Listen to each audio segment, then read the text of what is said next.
Welcome to Dodgers Daily. I'm Casey Porter. So glad that you decided to tune in. It's Monday, so that means Austin Brubaker joins. We have an exciting show today I'd like to talk about. So, Austin, good morning.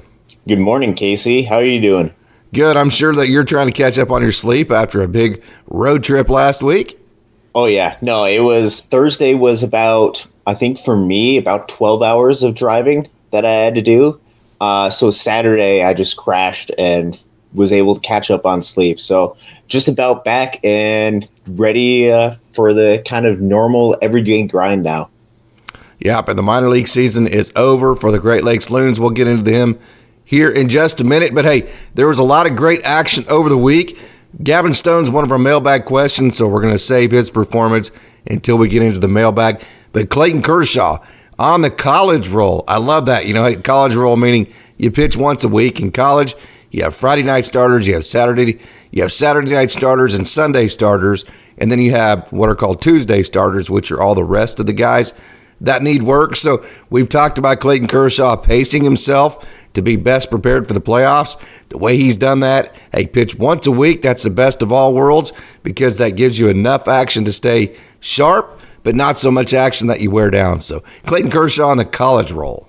Yeah, very interesting to see him in that, but I also think it's the best role for him. Obviously, we want to see Clayton Kershaw pitch. You're seeing a future Hall of Famer. You're seeing a guy that the Dodgers fans have had the privilege to watch for quite a while. You also want to be able to watch him.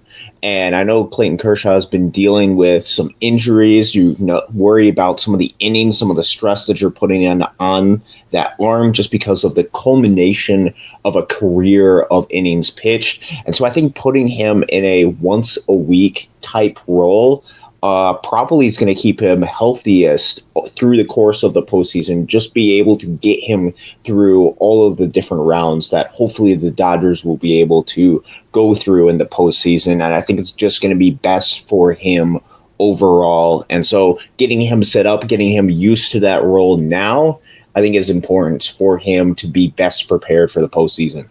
Okay, like I said, we're going to get into the Gavin Stone talk in our mailbag. He's one of our questions, but love the adjustments he made, brought the sinker back, and the cutter's been good. So we'll get into more about him later. Let's move into Michael Grove. Hey, I had a chance to talk to Michael Grove before the season started. The first thing that he said when I asked him, what are your goals for 2023? Point blank, he did not hesitate. He said, my goal is to make the postseason roster. It looked like, for a while he was injured, that wasn't going to be possible. The Dodgers, though, hey, it's obvious they're serious about this guy because they fast-tracked him back to the major leagues. They only gave him 2 outings in Oklahoma City before moving him back up. They are giving this guy a real shot, and he made a good case his last time out in his 2 scoreless innings.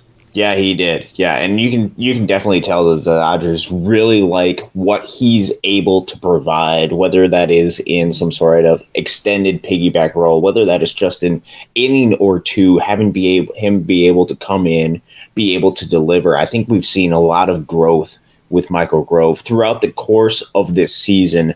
And I think he's somebody that the Dodgers could potentially rely upon in a postseason type setting, no matter the role that they decide to utilize him in. And I think he is gearing up, and I think the Dodgers are gearing up for him to be a part of this postseason roster. I think he will be in a 1 to maybe 2 inning relief role. I think it'll be against right-handers heavy. I know he added the cutter to help against lefties, but still, that's still a little bit of a wild card to this point. He has shown that he can be extremely, extremely, extremely good against right-handers, though. So I think, he's that guy that I think you could bring in for at least 3 outs if you're going against a right-handed heavy part of another team's lineup. Plus, if they go lefty, then at least you're making them go to their bench, which is always a good thing because pinch hitting is so hard in the major leagues. So I do think that they are looking at Michael Grove quite a bit. Okay, Chris Taylor, the walk-off last night, that was super fun. And the thing about him, man, it's getting to be playoff time, which means that's about the time of year where he plays his best baseball. And the thing about him, he's been so clutch, going all the way back to his days in Virginia. I've posted this several different times on my social media, but his first walk-off that I can remember of him, and I remember this play like it was yesterday, his team was down by a run. They had the bases loaded, 2 outs. Chris Taylor was at the plate for Virginia, and he got a base hit with 2 strikes up the middle. That scored 2 runs, so they went from being down 1 to being up 1, and that hit right there was in the Super Regional Finals, and that sent the Wahoos to the College World Series. We remember that walk-off against the Cardinals, and now this is the latest one that we have seen last night. So Chris Taylor coming up clutch.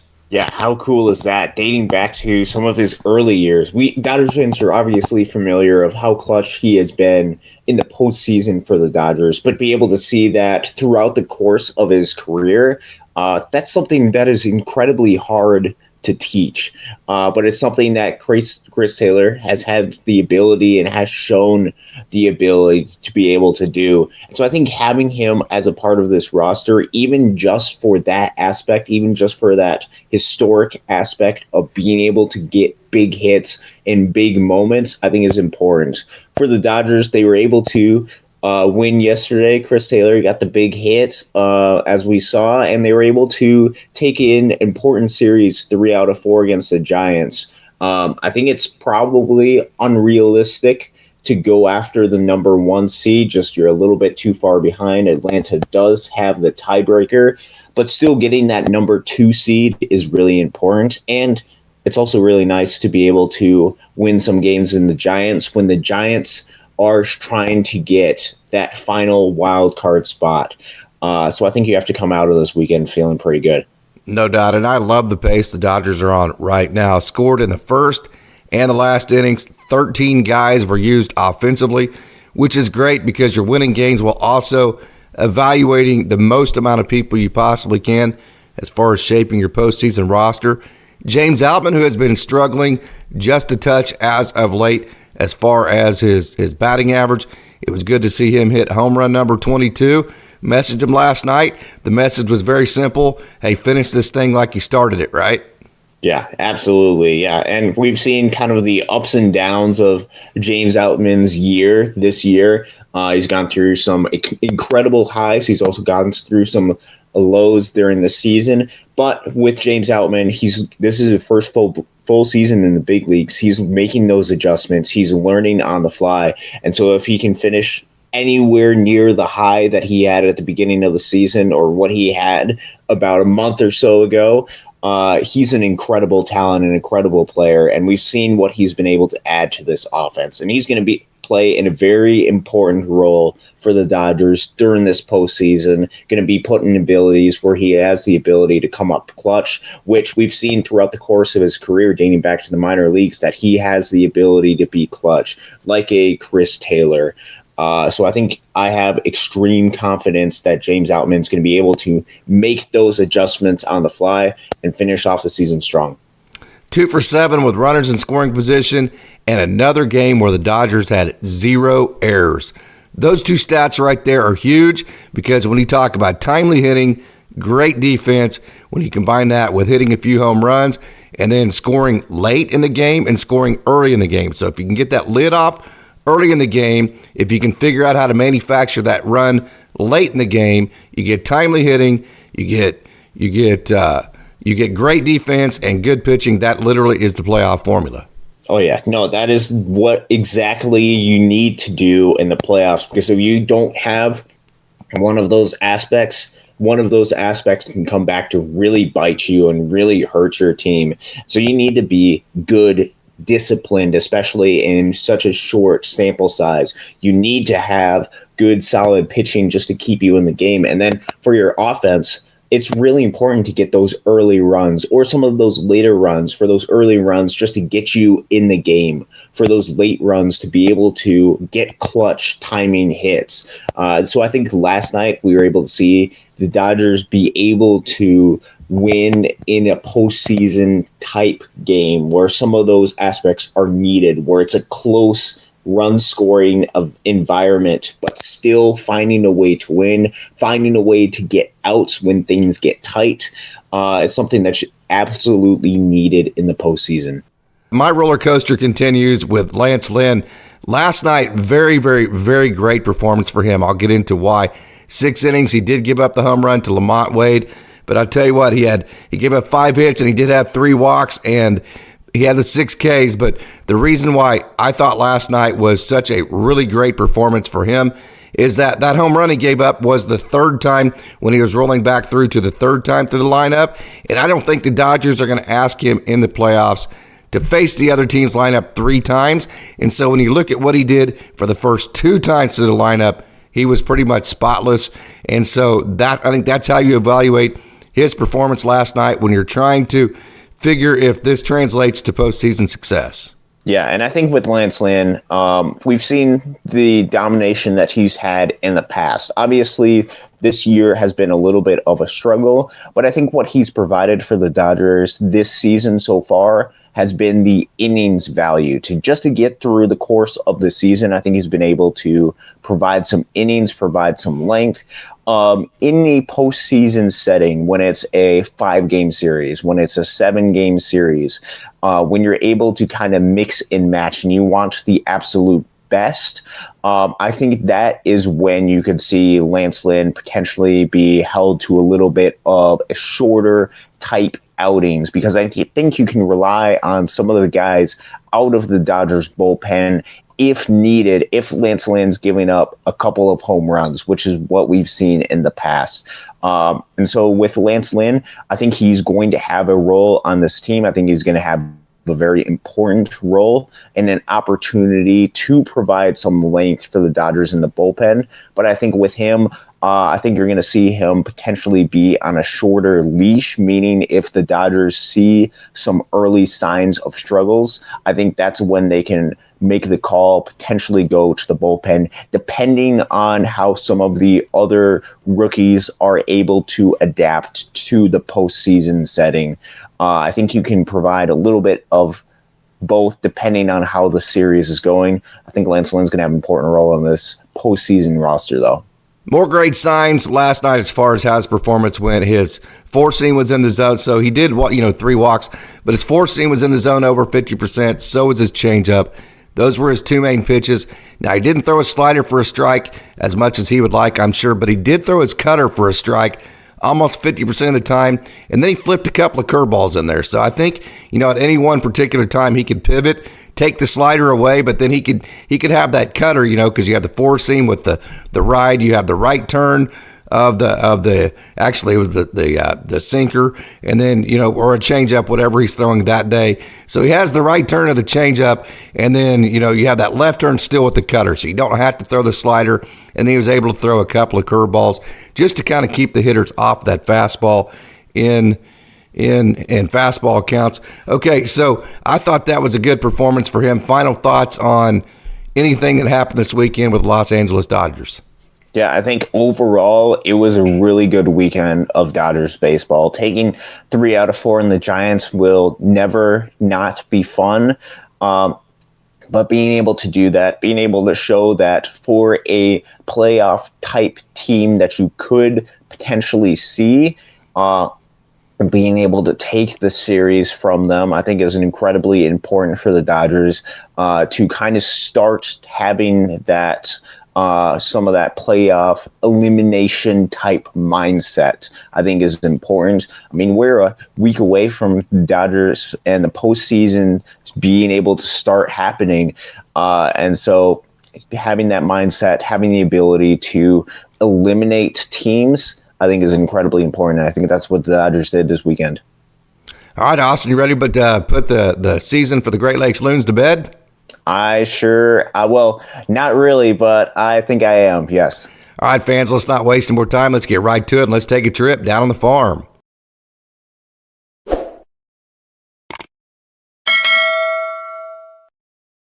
All right, Austin Brubaker was Cedar Rapids, I believe, is where the Loons were last week. It was a long road trip for you. Austin, dive in and tell us all about that championship series for the Great Lakes Loons. Yeah, I mean, pretty wild course of events that happened for the Great Lakes Loons. High A affiliate Los Angeles Dodgers going for the Midwest League Championship. And we talked about it last Wednesday, about how much this meant to a lot of the guys. The guys have gone through a lot this season, whether that's, of course, of different injuries, whether that's the course of different illnesses that have gone through the clubhouse. This team has really bonded together. There's great communication. There's great teamwork. There's great trust amongst this group of guys. And so they went into the Midwest League Championship. You could just tell with a hunger inside of them. Ultimately, they came up a run short of the Midwest League title. They lost the series in 3 games to Cedar Rapids Colonels. First off, you got to give congrats to the Cedar Rapids Colonels. They have been an incredible force in the Midwest League, both offensively and defensively. They have been incredibly consistent throughout their season. They have some great players, as you can attest to. Carson McCusker is a great player. They have the Midwest League MVP, Kalai Rosario. And as the Loons found out, Emmanuel Rodriguez is going to be a big league player. Just a lot of great guys on the Colonels. Broke a 29-year Midwest League championship winless streak. So great for their fans, especially because in Iowa they lost 2 minor league affiliates. Now they had the Quad Cities River Bandits and Cedar Rapids Colonels win it within the past 3 years. For the Great Lakes Loons, just looking at the overall big picture, you got to be incredibly proud of what they were able to accomplish this season. All of the guys on this roster were able to contribute in some sort of way and added to the overall culture of Dodgers baseball, added to the overall culture of development. We saw through the course of the Midwest League Championship, Dalton Rushing. Oh my goodness, how good is he actually? He had 2 home runs in game number 1. He had another home run, a double in game number 3, a couple more hits, I think, splattered around in there. I know Dodgers fans were potentially a little bit worried. What about the batting average? What about this? What about that? There are a lot of reasons as far as what his batting average, some of his numbers are, but the talent is overwhelming as far as what he's able to provide. You look out for the course of the rest of the roster, just the team culture, just some of the pitching abilities that a lot of these guys have. It was incredible privilege to be able to watch these guys develop. They're going to be an incredibly fun team in Tulsa next season. It was just difficult to see them just come up a little bit short. I know game 2 ended up being a suspended game, which I know was incredibly frustrating for them because Justin Robo was pitching one of the best games of his season, and I know he could have provided length and saved some of the arms that they used at the end of game 2 for game 3. Ultimately, that's not what happened this season. It's unfortunate. I know the Loons fans that showed up there were incredibly loud, incredibly supportive of the team. But with this team, you got to be incredibly proud of what they were able to do. There's a lot of talent coming up through the Dodgers system. All of these guys were able to provide some sort of contribution and will provide contributions in the future in the Dodgers organization.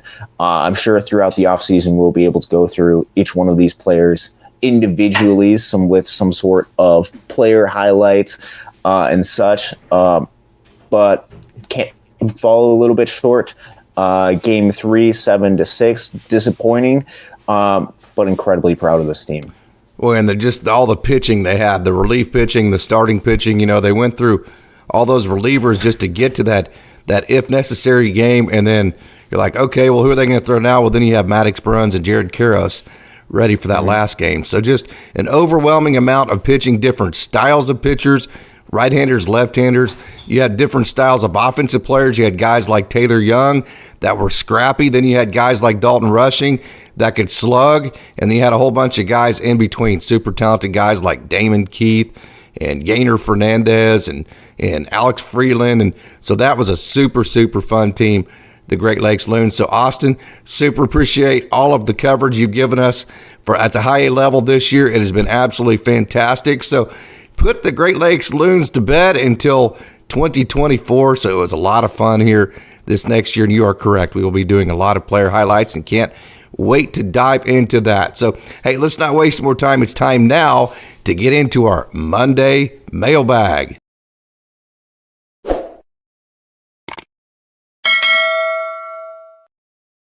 All right, fans, it's Monday. That means that it's time for our Monday mailbag. We had some great questions sent in from some great fans of ours. And so our first question for our Monday mailbag, Austin, first of all, you ready? I'm ready. Okay, question number one for Mike. This is a great question. Is Gavin Stone ready for October baseball? If so, what role, starter or reliever? Yeah, I think this is a really good question because you want to see what arms the Dodgers are going to want to use for the postseason. I think when it comes down to this question, I think it comes down to who you have and what matchups you think best align with whichever team that you're going up against. We know the Dodgers very likely to be the number 2 seed, meaning in an NLDS environment, you're either going to face Milwaukee or whoever is the number 6 seed. Now, we don't know who the number 6 seed is. Could be Arizona, could be Chicago, Cincinnati, Miami, any one of those 2 teams.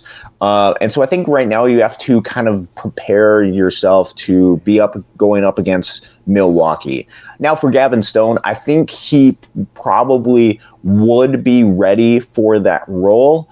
I just don't know if the Dodgers feel comfortable or would have a spot necessary for him, at least for the first round of the playoffs. These individual rounds of the playoffs play a little bit differently, with the first round being a best of 5, NLCS being and World Series both being best of 7s. I think you can approach them a little bit differently. So with a best of 5, I think that is when you don't necessarily need length. I think you need to play some more of those matchup type roles and play to what best suits up against the other team's competition. So I think with Gavin Stone, I think the issue that he potentially faces, at least for the first round of the postseason, is the Dodgers wanting to get those individual matchups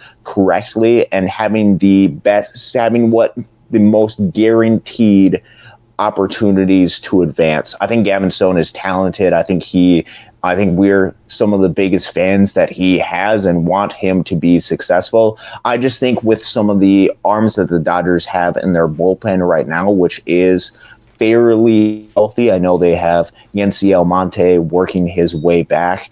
I know they have some other guys that are injured, but they have a lot of depth in their bullpen right now that they could utilize, which could make it difficult for a guy like Gavin Stone to make the postseason roster. Yeah, it's been, I posted this yesterday, but when you have rookies, the reason why they need so much run time, we talk about this runway, is that you don't know exactly how their game is going to match up against major league competition, right? So you throw them out there and you see what you got, and then that allows you to see what exact adjustments that a guy needs to make. That's why the four seam, the guys that throw so hard with the high riding four seams and the left turning sliders, the right turning changeups, that's why I've said this all year. They are more plug and play than the sinker type of guys that like to keep the ball moving and at the bottom of the zone. So this has been a year of adjustments for Gavin Stone. It didn't take long to realize there were some adjustments that needed to be made for him. Now he's making those adjustments, and let's be clear, Gavin Stone's future is going to be big. This dude is really, really good. He's going to be a fantastic major league pitcher for a long, long time. But I still think he's in the process of making all the adjustments that he has to make to maximize his effectiveness at the major league level. I don't think that process is open out. Never, Clayton Kershaw is still trying to better himself every time he goes out. So that process never is over. But Gavin Stone, I think, is still more in the middle of it and trying to, figure out, what sequences work the best, what mixes work the best. And so I still think he's in the middle of that. And because of that, I think that works against him as far as making a postseason roster. He's added that cutter. He ditched the sinker to start the season. He brought it back, and so, that sinker is a really good pitch for him. So I think from that perspective, he's probably a long shot. Having said that, that does not mean the Dodgers, if he doesn't make a postseason roster, that doesn't mean the Dodgers are any less high on Gavin Stone. That doesn't mean that they think his future is any less bright than it would have been if they put him on the postseason roster. So I would be surprised if he made it. I would be, it'd be a pleasant surprise, and I would certainly enjoy that and be excited for Gavin. But I think that would probably be a long shot. Am I off there? No, I think you're right there, and especially if you look at the arms on the roster right now. Right now, you're having expanded rosters, so you have 28 people on your roster. That's going to, I believe, shrink down to 26 once you get to the postseason, meaning you have 14 arms. That does not include Gavin Stone on the roster right now. That shrinks down to 13. And so I think with that, that makes it a long shot for him, which is unfortunate because Gavin Stone has put a ton of work and made a bunch of adjustments this season. That does not minimize the future, the bright future that he has and the potential that we see in Gavin Stone. I think he's going to do amazing and great things for the Los Angeles Dodgers, whether that comes in the postseason this season, or whether that comes in the future. There's still a week left in the regular season. Anything can happen, and he might be called upon if needed. And I think if he is needed, I think he has the ability and will be able to be successful in the postseason. I just don't think that call is very likely at this point. Keep in mind, we have zero inside information, and even if I had the ability to get that type of information, I wouldn't ask because it's none of my business. That's for the higher brass to take care of. They're so good at figuring that out. So, hey, we very well could be wrong, but those are our thoughts as of this Monday morning. So great question, Mike. Thank you for sending that in. Keep sending in your Monday mailbag questions. That's fantastic. Okay, question number 2 from Sean. Do you think we will see Kylehurt and then Gavin Stone, he mentioned him, or emmetsheehan make the postseason roster?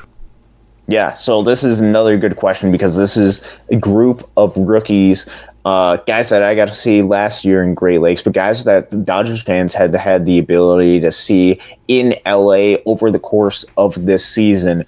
With Gavin Stone, we were able to touch on him in the previous question, so I won't re-go over that. Yeah. But for Kylehurt, I think that's a little bit interesting just because the Dodgers have only utilized him once at the big league level. I would think if the Dodgers wanted to utilize him in the postseason, that they would try to give him a little bit more runtime, which makes you think that the Dodgers probably won't utilize him in that role. I kind of see him as in the Joe Kelly type of role. I don't think he's going to necessarily provide length. I think he's there to strike batters out, which is what Joe Kelly kind of does really well. And so I think if there's something that is wrong with Joe Kelly, I think you could potentially see him fill into that type of role. But I think the Dodgers would feel more comfortable if they gave him a little bit more runtime at the big league level to potentially utilize him in the postseason. The other argument with that is not a lot of big league players have had the ability to see Kylehurt. And so if you want a secret weapon to use in the postseason, throw him in there. I think that's unlikely just because I think the Dodgers want to feel comfortable with what they have in the postseason. And I think a lot of the bullpen arms are pitching really effective right now. Makes it a little bit difficult. For emmetsheehan, I think out of the 3 of those guys, he has the most likely to make it to the postseason roster. And it's because we've seen him the most, I think. Yeah, I think we've seen him the most. I think we've seen him be really effective recently. We saw his outing against San Francisco this past weekend. For him, I think it's going to come down to the Dodgers' strategy as far as how they want to go about pitching in an individual postseason series. So for me, I actually think that emmetsheehan would be more likely to be utilized in a 7-game series as opposed to a 5-game series. And let me explain why. So I think the Dodgers are going to go with a 4-man rotation for the postseason. I think you're going to go with Bobby Miller, Clayton Kershaw. You're going to go with Ryan Pepio, and you're going to go with Lancelynn. You can change out the order. I think Doc has stated Bobby Miller, Clayton Kershaw, games 1 and 2. Order can change for the rest of those. For your bullpen, you want to be able to figure out what is best utilized with the matchup that you have. And you also have to keep in mind what is needed in a 5-game series. Is length needed, or are individual matchups going to be better played in the postseason? And I think in a 5-game shorter series, because you have those 4 starters that you can rely upon, I think individual matchups would probably play a little bit better in that postseason. Just because if you look at the Dodgers bullpen right now, you have 10 guys in the bullpen. If you have those 4 starting pitchers, they can only have 9 of those guys. And I also think I'm basing this off of the Dodgers playing Milwaukee, assuming that Milwaukee makes it into the next round, just because we don't know who that 6th seed is. There's a couple things that the Milwaukee Brewers are really good at. Number 1 is drawing walks. You have to be able to throw strikes. You have to be able to limit the amount of walks the Brewers have. You also have to have guys that can come in and be able to get a guy like Christian Yelich out, who has struggled against left-handed pitching.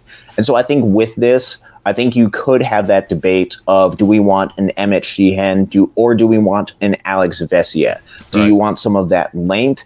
Although Emmetsheehan in the big league level has struggled with some walks this year, or do you want to deal with an alexvesia, who has been a little bit better over the course of the past couple of months, and who I think could potentially be used in like a 5th or 6th inning if you want to go ahead and play the matchup game with a guy like Christian Yelich. Bring him in if Christian Yelich is on with 2 outs to get a guy like him out. I think that is how you have to approach it. Now, for a 7-game series, if you need some insurance, like a Ryan Yarbrough provides for some length in case something happens with some of your unknown, with like a Lancelynn giving up some home runs, with some of the young pitchers, you don't know how they're going to adapt to the postseason environment. I think that's where it's more likely that Emmetsheehan could be used. Makes it really interesting because I don't know how the Dodgers see these individual matchups. I think that's how you have to approach Emmetsheehan. Again, like Gavin Stone, he's got an incredible talent and well-deserved to be on the postseason roster if he is. I don't know how the Dodgers are going to play it, though. Yeah, and I think I think Kylehurt's chances, if the Dodgers just don't want Lancelynn to pitch against the Braves just because I don't like that matchup, I think that's where he could slip in to that. You can change your rosters in between series, so that I think that has a possibility to open up one of those roster spots for these guys. But hey, great job answering that question. Not a whole lot more I can add to that. Okay, so question number 3 from Jay. Do you think Doc uses a later game defensive replacement for Max Muncy in the playoffs? And who, in your opinion, plays the best third base defense on the team? Yeah, this is a good question because I think we've seen some struggles with Max Muncy at third base this season. And so I think Dodgers fans want to be able to plug and play some guy at third base who could potentially be better in later games. For a team like Milwaukee, which all of this I'm basing off of the immediate series that you're likely to play or could potentially play. We know Milwaukee has a great pitching staff. They just do. So with that, there's a couple different arguments that you could have. One, you could want to have your best hitters in your lineup regardless, or you could want to put in a guy you think could be best defensively because it could be a lower scoring environment. But I think with the Dodgers, I think if you look at some of the metrics, I don't know if anybody is substantially better at third base than Max Muncy right now to remove him from the lineup. I think you will be dealing with either one of Kike Hernandez or a Chris Taylor at third base if you wanted to replace if you wanted to replace Max Muncy. I don't think either of those guys are substantially better at third base than Max Muncy to be able to take him out of the game. So with that, I don't necessarily see that as a likelihood. It's still totally possible if they like those third base matchups. But I think if you look at some of the metrics, whether that's defensive run saves, whether that's outs above average, I don't think either of them are substantially better than Max Muncy to take his offensive production out of the lineup. Yeah, because if you're only up 1 run and the other team ties it, now you don't have Max Muncy's bat in the lineup. That's not a situation Doc is going to want. And if you're up 3 or something like that, then, hey, I don't know. That probably means that Chris Taylor or somebody or Kike's probably already pinch hit. And here's the deal. Kike Hernandez, Chris Taylor are likely to be your guys off the bench to pinch hit, or they're already going to be in the game for somebody else. And so they're not going to pinch hit for Max Muncy. So I think the logistics of who those guys will come in and pinch hit for, plus the fact that, if it's only a 1-run game, you can't take Max Muncy's bat out of the lineup. I'd be surprised if they took him out, late inning replacement, but hey, you never know. And I've learned just to shut my brain down with these kinds of deals because I'm usually wrong on these types of things. The Dodgers have all those numbers, but I think it would be unlikely. It's certainly not impossible, but I think if they did take Max Muncy out of the game, it would be based on which guy that they want to come back up on matchups as far as if they had to offensively. So I think it would go from that perspective, but I agree with you, Austin. So a great question there from Jay. Let's get to our 4th question. Do you think Clayton Kershaw and Lancelynn start games in a 7-game series? We've talked about the 7-game series, Lancelynn. We think he will be one of the 4 starters. How many innings do you think they'll last? And do you see LA considering piggybacking them with emmetsheehan and maybe kylehurt? I will address that. I think they're going to go two times to the lineup. That's as simple as I'll keep it. Yeah, no, I think with that, I think Clayton Kershaw and Lancelynn are both going to get starts in those 7-game series. I think you have to be careful of how do you utilize them. With Clayton Kershaw, you're worried about his health. With Lancelynn, you're worried about giving up home runs and having the game kind of get away from you early. And I think we've addressed emmetsheehan and kylehurt. I think they would be more likely to be utilized in a 7-game series environment because of the insurance that they can provide. They both have experience in that piggyback role. They both have experience providing some length. It's just going to be, how do the matchups line up? And what do you think gives you the best chance to win that series? I think it depends on who you are going to play. If you make it to that 7-game series, got to get through the 5-game series first. Yeah, no doubt. And of course, Kershaw, if he's just dealing, and he's just mowing the other team down and he's looking like he's unhittable that night, I think the Dodgers will roll with him as far as they possibly can, but I don't think that they will allow Lancelynn to face the other team's lineup more than 2 times through, and I do think he will, like we said, start in a 7-game series. Okay, question. So that was a great question from Sean. Thank you so much. And guys, keep sending in your questions. This is fantastic. Question number 5, last question of the day in our mailbag. This comes from Chuck. How do you think Dave Roberts will use alexvesia? Yeah, really good question, because I think alexvesia, with the way that he has pitched over the course of the past month or 2, is likely to make it to the postseason roster. And so I think with that, I think he's most likely to be utilized in that first series. I think you're likely to see him if the Dodgers match up against Milwaukee. I think he's going to be put in fairly low leverage roles. I don't think you're going to see him right at the end of the game, if at all possible. At least that won't be the game plan for the Dodgers. I think he's going to be utilized to try to get some of those left-handed hitters out, whether you're talking about guys like Sal Frelick, whether you're talking about guys like Christian Yelich, or Carlos Santana, whatever you think could be best utilized for the matchups that you have over the course of a inning. I think that is what he's going to be utilized for in the postseason. Obviously, you have Yarborough. You also have Caleb Ferguson, guys that can also be utilized in that role. I think alexvesia, just having that additional left-handed arm out of the pen, is going to give you more ability to play that matchup game, to give you just this slight advantage, because those slight advantages can come up huge in the postseason. I think he's going to be used. I don't know, it's hard to say per inning because you don't know what inning that the starter gets through that lineup for the second time. He's going to be used.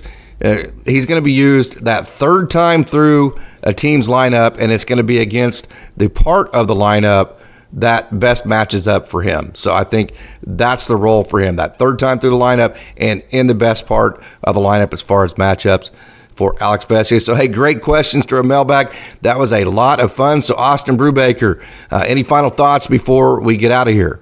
Yeah, we have one more week of the regular season before things start getting real.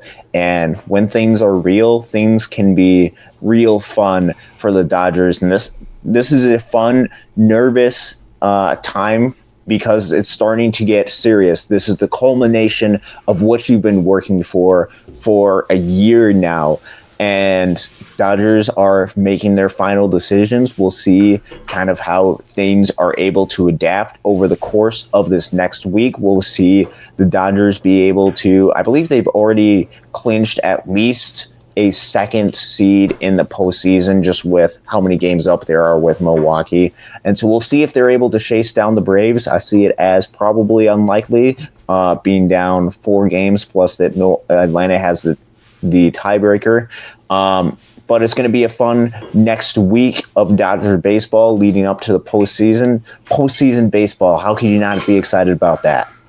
And I really, really, really love the way the Dodgers have paced themselves going into the playoffs. Hey, they still are very competitive. They're still winning most of their games, but they're doing it at a pace that's allowing them to rest enough, staying sharp, while also giving all these guys, the competition they need to show whether they, the roles that they should be used in the playoffs. So I think the Dodgers have done it just absolutely perfectly. So that's going to do it for our mailbag today. So super appreciative of everybody tuning in. Hope you tune in next time. And just a reminder, if you'd like to help Dodgers Daily by donating, we have a GoFundMe account. And if you'd like to sponsor, just DM me or you can email me at dodgersdaily73. Don't forget to leave a like, leave a comment. Make sure and interact with this video. That way it hits that YouTube algorithm and we can get as many views as we can, and we can keep providing content like this in the future. So as always, I want to thank Austin Brubaker, who you see right there on your screen, for joining like he does each and every Monday. And I would like to thank you for tuning in. And I'd like to say, go Dodgers.